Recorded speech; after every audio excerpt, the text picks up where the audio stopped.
اچھا آپ بتا رہی تھیں حلقہ رواب ذوق کے اسلام آباد کا حلقہ پھر بنا پنڈی کے ساتھ ساتھ اس کے مطلب سے تو بڑی محنت کی انہوں نے، لیکن پھر پنڈی والے بھی آنے لگے، سارا بڑی رونق بڑھ گئی اس کی دونوں حلقوں میں دونوں اطراف کے. میں اس کی 83-84 میں اس کی سیکرٹری بھی رہی حلقے کی. اچھا جی ہاں، اسلام آباد حلقے کی. جی ہاں اسلام آباد کی. زبردست. اور اچھا چلتا رہا حلقہ اور اب تک چل رہا ہے. ہاں ماشاء اللہ حلقوں کی رونق جو ہے وہ تاحال حلقے کا اپنا ایک معیار رہا اور بڑا اچھا رہا. اور مطلب آپ کو پتہ چل جاتا ہے کہ کتنے پانی میں ہے. بالکل. ہاں تو رشید اب مجھے نہیں پتا کہ اس کی کیا ہوگی. منصور کیسر بھی ہوتے تھے، سب آتے تھے. احسن علی خان تھے، ہاں احسن علی خان اچھا جمال کے ہسبینڈ. شہاب صاحب آتے تھے، یہ اپنے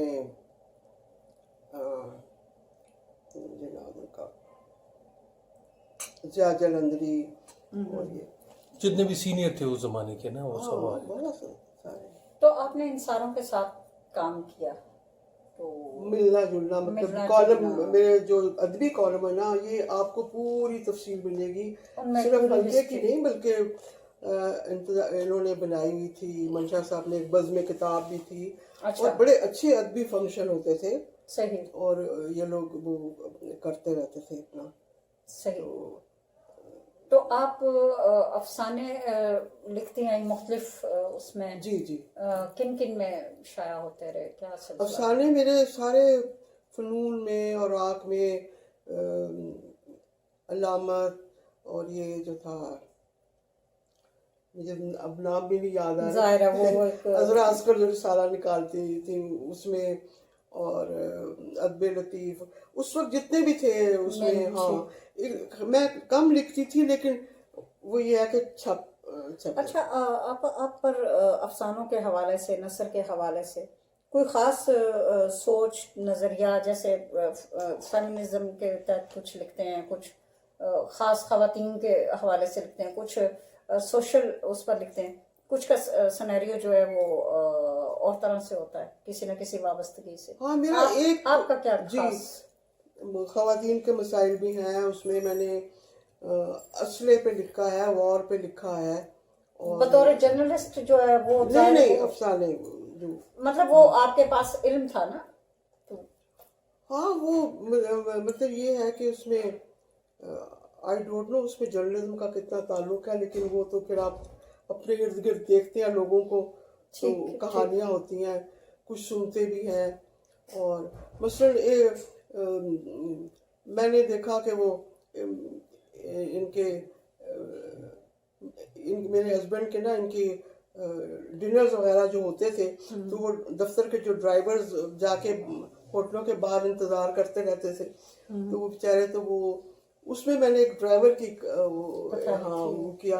اس نے ایک ہی بیچارے نے ایک جملہ ہی کہا تھا کہ وہ کہنے لگا، وہ دوسرے نے اس کو آواز دی کہ تو گھر چلا جا، اچھا اب یہ لوگ دیر سے نکلیں گے، میں لے جاؤں گا تمہارے صاحب کو ساتھ لے جاؤں گا. اچھا. تو کہنے لگا یار پہلے بتانا تھا، میری بیوی بیچاری درد ذہ میں پڑی تڑپ رہی ہے اور میں یہاں پہ مجھے میری ڈیوٹی لگی ہوئی ہے. تو اس پہ میں نے ایک افسانہ لکھا، وہ بڑا حلقے میں بڑا اچھا پسند کیا بچوں پہ. میرے نا میں نے پہلے تو امریکہ کا جو اسٹے تھا میں نے سفر نامہ نہیں لکھا، کیونکہ سفر نامہ میں تو ہوتا یہاں سے اڑے وہاں گئے وہاں. وہ ایک اسٹے تھا 1.25 سال کا، تو نیچرلی کمپیریزن آف سوسائٹیز اور سب نیا نیا. اب 69 کا سوچیں آپ، امریکہ اور پاکستان کا وہ سارا. تو میں نے ناولٹ لکھا چاند پر سلیب، کیونکہ جو 69 تھا نا، 68 اور 69 یہ عالمی سطح پہ انتہائی ایک موڑ دینے والا تھا. چاند پہ اترے تھے یہ لوگ. پھر وہ وہ جو تھے مارٹن لوتھر کنگ کا قتل ہوا تھا. وہ سارا ایک ویسٹ میں بھی نا بڑی وہ تھی ہلچل تھی کالوں کے خلاف. ہاں ان کے خلاف گورے بھی پھر جلوس نکلے، پھر سارا ہوا. اور ان کی بلیک از بیوٹیفل یہ تحریک چلی. وہاں پر بھی تو یہ چیزیں ساری پھر میرے